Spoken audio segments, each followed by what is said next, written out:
Hey everybody, Alan here.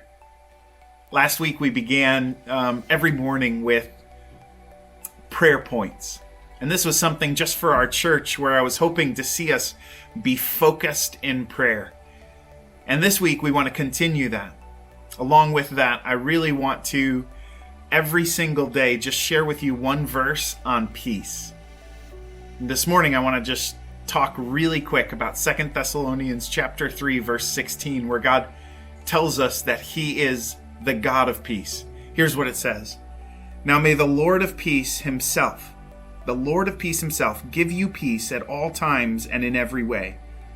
The Lord be with all of you. He is the Lord of peace. The first time God revealed himself as the God of peace is actually in Judges chapter 6. And there, the people of Israel are really in just a terrible situation, right? Like they're in a season of national unrest. And as part of that, God decides to raise up someone to deliver them, and he chooses Gideon. And so the angel of the Lord appears to Gideon and finds him hiding in a winepress. And the angel of the Lord calls him and says, "You are a mighty warrior." He is raising up a mighty warrior to deliver his people. But even as that happens, in Judges chapter 6, verse 24, it actually says that God is revealed as Jehovah or Yahweh Shalom. Jehovah Shalom, the God of peace. And so in 2 Thessalonians chapter 3, verse 16, it says he is the Lord of peace who gives it to us in every situation, in every circumstance, in every way. But how does he do that? The Lord is with us. How did God deliver the 3 Hebrew boys when they were thrown into the fire? He didn't pull them out of it. What did he do? No, he just put Jesus in there with him. Our peace is when the Lord of peace is close to us, is with us.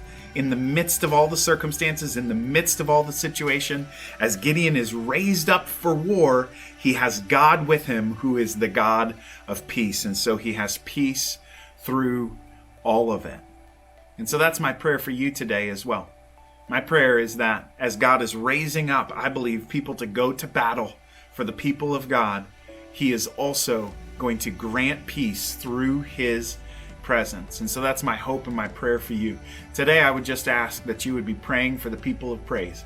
Be praying for this church. I really believe that God, in his keeping and in his covering, that in the next week, this week in particular, we need to just be praying over this congregation specifically, for God to cover them, protect them, and grant them peace. Now, if you're watching on YouTube or on Facebook, make sure to hit like or subscribe so that you can make sure to be updated as new videos are put out. And if you haven't done it, if you're using the YouTube app, make sure to turn on your notifications and you'll get a notification every single morning when the video is posted. Hey, let me leave you with this. May the Lord of peace be with you today. Thank you for joining us. God bless.